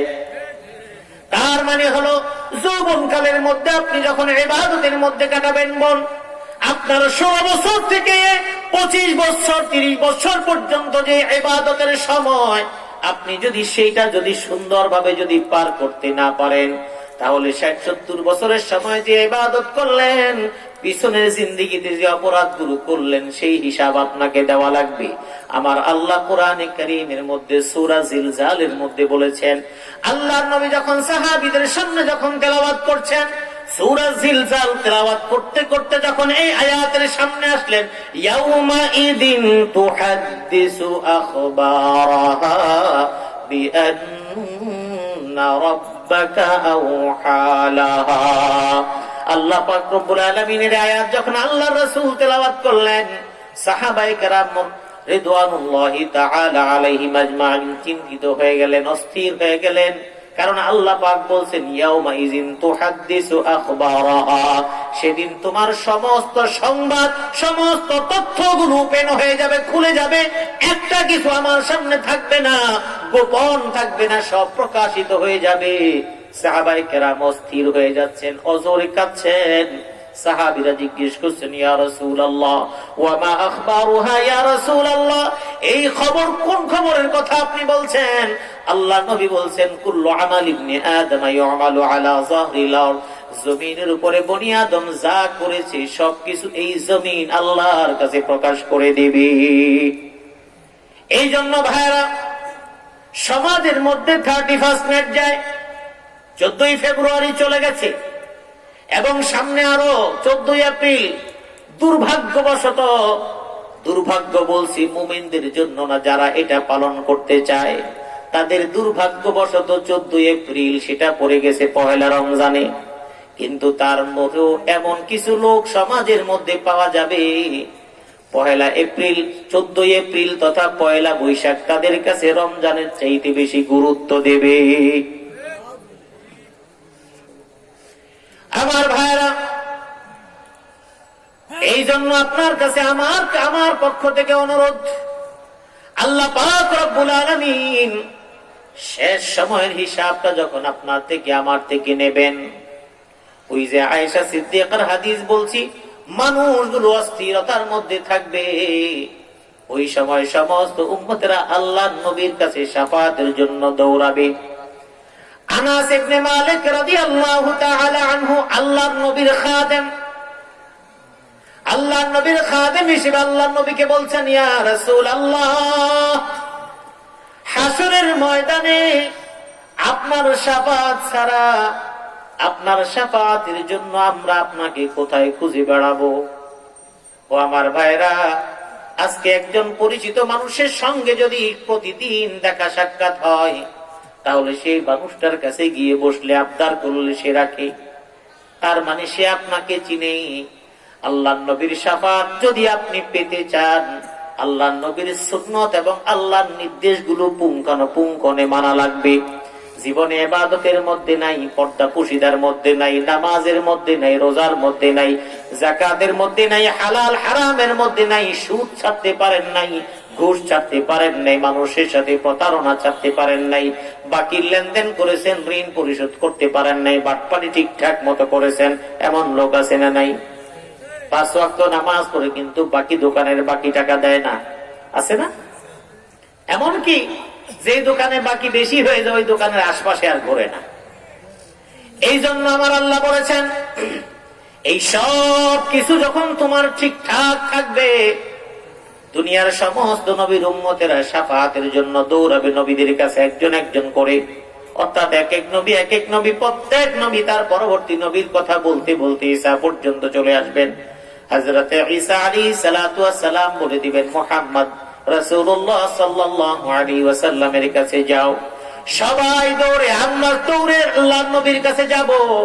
আল্লাহ নবী মাকামে মাহমুদে সিজদা অবনত হয়ে উম্মতের জন্য আল্লাহর কাছে কাঁদছেন। আর আল্লাহ পাক রব্বুল আলামিন বলবেন, ইয়া মুহাম্মদ ইরফা রাসাক ইশফা তুশফা, তুমি মাথা উঠাও, তুমি তোমার উম্মতের জন্য এবং যাদের জন্য তুমি সুপারিশ করবে, আমি আল্লাহ তোমার সুপারিশ গ্রহণ করে নিব। সুবহানাল্লাহ। সেই দিন যদি আপনার ইবাদত, আপনার সারা জীবনের আমল যদি আল্লাহর নবীর সুন্নত অনুযায়ী না হয়, আল্লাহর নবী যদি খুশি না হন, তাহলে আল্লাহ খুশি হবেন না। আল্লাহর নবী যদি খুশি না হন, আপনার জন্য শাফাত হবে না। আপনার জন্য যদি শাফাত না হয়, তাহলে জান্নাত আমাদের জন্য হবে না। আনাস ইবনে মালিকের কথা বলি, শেষ করে দিচ্ছি। আনাস ইবনে মালিক রাদিয়াল্লাহু তাআলা আনহু বলছেন, ইয়া রাসূলুল্লাহ, কিয়ামতের ময়দানে, হাসরের ময়দানে আপনাকে কোথায় খুঁজবো? কাঁদতে কাঁদতে বলছেন, ইয়া রাসূলুল্লাহ, আপনার খিদমত করেছি, কিন্তু হাসরের ময়দানে আমি আপনার সঙ্গী হতে চাই, আপনাকে আমি কোথায় খুঁজে পাবো? আল্লাহ নবী বলছেন, আনাস, ফাতুলুবনি ইনদাল মিজান, তুমি আমাকে মিজানের কাছে তুমি আমাকে পাবে। তার মানে যেখানে নেক এবং বদের হিসাব নিকাশ নেওয়া হবে, সেই জায়গার মধ্যে তুমি আমাকে খুঁজবে, সেখানে পাবে। আনাস ইবনে মালিক রাদিয়াল্লাহু তাআলা আনহু বলছেন, ইয়া রাসূলুল্লাহ, যদি আমি সেখানে না পাই তাহলে কোথায় খুঁজবো? আল্লাহ নবী বলছেন, ফাতুলুবনি ইনদাস সিরাত, যদি তুমি মিজানের কাছে আমাকে না পাও তাহলে সিরাতের কাছে পাবে, পুল সিরাতের কাছে। আল্লাহ নবীকে প্রশ্ন করা হলো, ইয়া রাসূলুল্লাহ, যদি সেখানে না পাই? আল্লাহ নবী বললেন, ফাতুলুবনি ইনদাল হাউজ, তাহলে আমাকে হাউজে কাউসারের পাশে তুমি আমাকে খুঁজবে, কারণ হাউজে কাউসারের কাছে আমি থাকবো আমার উম্মতকে পানি পান করানোর জন্য। আমার উম্মতের মধ্যে যারা জান্নাতি, তাদেরকে হাউজে কাউসারের পানি পান করাবো। জান্নাতে প্রবেশের আগ পর্যন্ত তারা আর কখনোই তৃষ্ণার্ত হবে না। এই জন্য ভাইরা, আমার ভালো মন্দ কল্যাণ অকল্যাণ সব কিছু হবে কার পক্ষ থেকে? এই জন্য আল্লাহর পক্ষ থেকে আমার ভালো হয় মন্দ হয় বিশ্বাস করতে হবে। সুতরাং আমার জীবন থেকে যা হারিয়ে গেছে ওটা নিয়ে মুমিন কখনো আক্ষেপ করবে না। 2 নাম্বার হলো আমি যে এখন যা আছি এটা নিয়ে আমার অল্পে তুষ্ট থাকতে হবে, এনাফ, আলহামদুলিল্লাহ। আমি যদি আমার চাইতে উপরের দিকে তাকাই তাহলে আমার রাতের ঘুম নষ্ট হয়ে যাবে। আমি যদি একটা 70-80 লাখ টাকা দামের গাড়িতে চড়ার পরে যদি চিন্তা করি এই গাড়িটা আমার লাগবে, তাহলে আমার ঘুম নষ্ট হয়ে যাবে, আসলে কাজের কাজ কিছুই হবে না। মুমিনের প্রাথমিক একটা হলো অতীত নিয়ে শেষ। যদি করতাম এমন হতো এটা প্রথমে মাথার থেকে বাদ দিতে হবে, এটা হলো শয়তানের ওয়াসওয়াসা। 2 নাম্বার হলো আমি এখন যে অবস্থায় আছি এটা নিয়ে তুষ্ট থাকা, এটার মধ্যে সন্তুষ্ট থাকা এবং এটার মধ্যেই নিজের জীবনকে গুছিয়ে নিয়ে, এটা হলো মুমিনের কাজ। 3 নাম্বার হলো ভবিষ্যৎ নিয়ে পেরেশান না হওয়া। কারণ এই হাদিসটা সেজন্যই বলেছি, ভবিষ্যৎ নিয়ে পেরেশান এই জন্য হব না, আমার রিজিক, আমার বাড়ি, আমার গাড়ি, আমার ধন দৌলত সবকিছু বরাদ্দ আগেই করা আছে, সুতরাং পেরেশান হওয়ার কোনো মানে নেই। চেষ্টা করব না তার মানে দোকান বন্ধ করে বাসায় ঘুমাবো না, আমার দোকান খুলতে হবে, ঢাকা গিয়ে মালামাল আনলে দোকানে জমা করতে হবে। কারণ একটা হাদিসের মধ্যে আল্লাহ রাসূল বলেছেন, ওই যে পাখিকে আমি খাবার খাওয়াই, কিভাবে? পাখি সকালবেলা বাচ্চাটাকে ঘরের মধ্যে রেখে সে উড়াল দেয় রিজিকের জন্য, খাবারের তালাশে।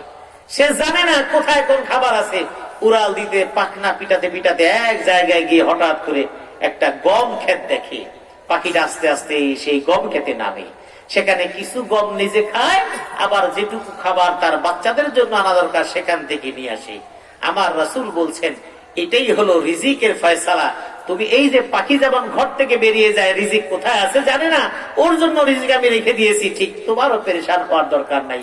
তোমার স্বাভাবিক জীবন যাপন, তোমার অফিস যেই সময় অফিসে তুমি যাবে, অফিসের যে কাজ তা তুমি করবে, দোকান করবে, ব্যবসা বাণিজ্য করবে, কিন্তু তোমার কাস্টমার জোগানোর দায়িত্ব তোমার না, কাস্টমার জোগাবো আমি আল্লাহ। কথা বলেন ঠিক কিনা? এই জন্য আরেকজনের দোকানে বেচা কিনা বেশি দেখলে অস্থির হওয়ার কোনো কারণ নেই, হিংসায় জ্বলে পড়ে মরার কোনো কারণ নেই। যদি আপনি এটা বিশ্বাস না করেন তাহলে আপনার জীবনটা দুর্বিষহ হয়ে যাবে। কিভাবে? 1 নাম্বারে আপনি ঘুমাতে পারবেন না। 2 নাম্বার, আরেকজনের উন্নতি দেখে যখন হিংসা ভিতরে আসবে তখন আপনি ক্ষতিগ্রস্ত হবেন। যাকে দেখে আপনি হিংসা করছেন তার সামান্যতম কোনো ক্ষতি হবে না, বরং উত্তরোত্তর তার উন্নতি হতে থাকবে আর আপনি মানসিক যন্ত্রণা অসুস্থ হতে থাকবেন। 3 নাম্বার হলো আরেকজনের উন্নতি দেখে আপনি কখনোই ঈর্ষান্বিত হবেন না। আবু যর গিফারী রাদিয়াল্লাহু তাআলা আনহুকে বলছেন তুমি উপরের দিকে তাকাবে না, নিচের দিকে তাকাবে, তোমার চেয়ে উপরে না, তোমার চেয়ে নিচে। এখন যার ব্যবসা বাণিজ্য অনেক বেশি তার দিকে তাকে হতাশ হচ্ছেন, বরং আপনি চিন্তা করবেন আপনার এই এলাকায় আপনার চাইতে যোগ্যতা সম্পন্ন দীর্ঘদিন ব্যবসা করে অথচ সে আপনার মতো ভালো নেই, সে আপনার চাইতে খারাপ আছে, ওর দিকে তাকায় তখন বুঝবেন আমার আল্লাহ, আপনি বুঝবেন আপনার আল্লাহ আপনাকে এখনো অনেক ভালো রেখেছেন। কোনো কিছুতেই যদি আপনার সান্ত্বনা না পান তাহলে আপনি বুঝে নেবেন আপনি চোখ দিয়ে দেখছেন আপনার চেয়ে সুন্দর একটা লোক রাস্তার মোড়ে দাঁড়ায় ভিক্ষা করছে, তাকায় দেখেন সে চোখে দেখতে পারে না, সুতরাং আপনাকে যে আল্লাহ চোখ দিয়ে রেখেছেন এটা সবচেয়ে বড় নিয়ামতের চেয়ে বড় নিয়ামত আনবেন। আপনি যদি তাতেও সন্তুষ্ট না হন, আপনি মনে রাখবেন আপনি শারীরিক ভাবে এখনো চলতে পারছেন, আপনার চাইতে শক্তিশালী মানুষকে হাসপাতালে দেখেন আইসিইউতে পড়ে রাখছে, টাকাওয়ালা ধন দৌলতওয়ালা, কিন্তু আপনাকে তো এখনো নওয়াপাড়া বাজার দিয়ে হাঁটার আল্লাহ সুযোগ দিয়েছেন, এখনো আপনাকে এক গাদা ঔষধ খাওয়া লাগে না, আপনি এখনো সুস্থ আছেন। তাহলে একজন মানুষ এটা যদি ভাবতে পারে তার জীবনে কোনো হতাশা থাকতে পারে না। আমরা যদি সেটা বুঝতে পারি, 1 নাম্বার আমার ভালো এবং মন্দ, কল্যাণ অকল্যাণ, ব্যবসা বাণিজ্য, উন্নতি অগ্রগতি সবকিছু আমার আল্লাহ দিবেন। কোন পীর বুজুর্গ, কোন মাজারওয়ালা, কোন তাবিজওয়ালা, কোন অমুক তমুক কেউ আমাকে কিছুই করতে পারবেন না, সবকিছু করবেন কে? আল্লাহ। সুতরাং আমার যা চাইতে হবে আমি আল্লাহর কাছে চাইবো, আল্লাহ আমাকে দিবেন, আল্লাহ না দিলে পৃথিবীর কারো কোনো দেওয়ার ক্ষমতা নাই। আল্লাহ পাক রব্বুল আলামিন আমাদের সকলকে দ্বীনের বুঝ দান করুন, আমিন।